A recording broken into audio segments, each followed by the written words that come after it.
Pemilik mobil mengeluhkan dan dibuat kesal lantaran warga yang tidak membantu, justru malah menjarah buah durian muatannya tanpa tersisa.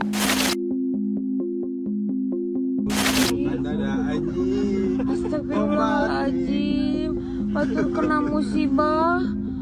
Kenapa saat ini seakan terus terulang penjarahan terhadap musibah mobil atau truk barang sering terjadi? Seakan-akan budaya kerjasama digunakan oknum warga sekitar untuk melakukan kegiatan yang gak ada empatinya sama sekali. Apakah faktor kemiskinan atau SDM rendah yang jadi alasannya? Sehingga mereka berlomba-lomba menyusahkan orang lain demi kepentingan mereka sendiri. Apa yang kamu ini yang hilang apa? STNK dan uang tunai. Uang tunai berapa? 1,5 juta. Ya, sebenarnya kita perlu mendefinisikan dulu miskin itu seperti apa.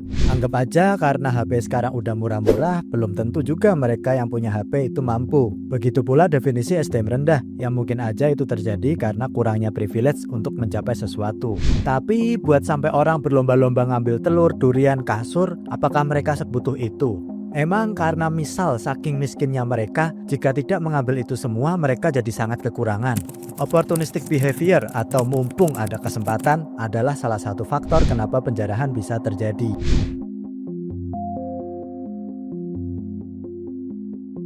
Dalam skala yang lebih terkerucut, mungkin aja faktor seperti sulitnya cari uang atau sulitnya mendapat pekerjaan yang layak merupakan alasannya. Hal ini mendorong oknum kolektif tersebut untuk mengabaikan nilai dan norma, karena ada kesempatan itu tadi. Dalam poin ini, perilaku tersebut mungkin aja bisa terjadi karena faktor sosial ekonomi. Namun tetap aja kegiatan ini sangat tidak berempati, walau dalam keadaan miskin atau SDM rendah sekalipun. Poin selanjutnya kita akan membahas sejarah jauh ke belakang mengenai peradaban manusia. Kegiatan kolektif atau bersama-sama ini sebenarnya dibentuk oleh nenek moyang kita untuk bertahan hidup. Dan kegiatan ini menjadi lebih kompleks di masa agrikultur, ketika pada saat itu sudah ditemukan sistem penyimpanan makanan. Nenek moyang kita pada masa itu jadi mulai berpikir, menyimpan makanan untuk kemudian hari akan membuat hidup mereka lebih terjamin. Dan peradaban selanjutnya kita menciptakan nilai tukar atau uang yang membuat peradaban semakin lebih kompleks lagi. Sehingga terjadilah sistem jika kita ingin banyak menyimpan makanan, kita harus punya nilai tukar atau uang yang setara. Yang sistem ini masih berlaku hingga sekarang. Berdasarkan sejarah singkat tadi, konsep menyimpan cadangan makanan merupakan jejak peninggalan nenek moyang kita. Ini sama seperti rasa takut, di mana menciptakan teori konspirasi sudah kita lakukan sejak belasan bahkan ribuan tahun yang lalu. Dalam poin ini, perilaku penjarahan bisa aja terjadi, karena itu merupakan jejak-jejak peninggalan nenek moyang kita.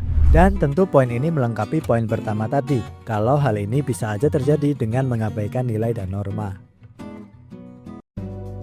Tapi tetap aja saat ini kita hidup di mana ada nilai dan norma yang berlaku di sekitar kita. Jika kita tetap mengabaikan itu, sama aja kita berperilaku primitif. Dan itu tidak ada bedanya kita dengan monyet yang asal ambil barang.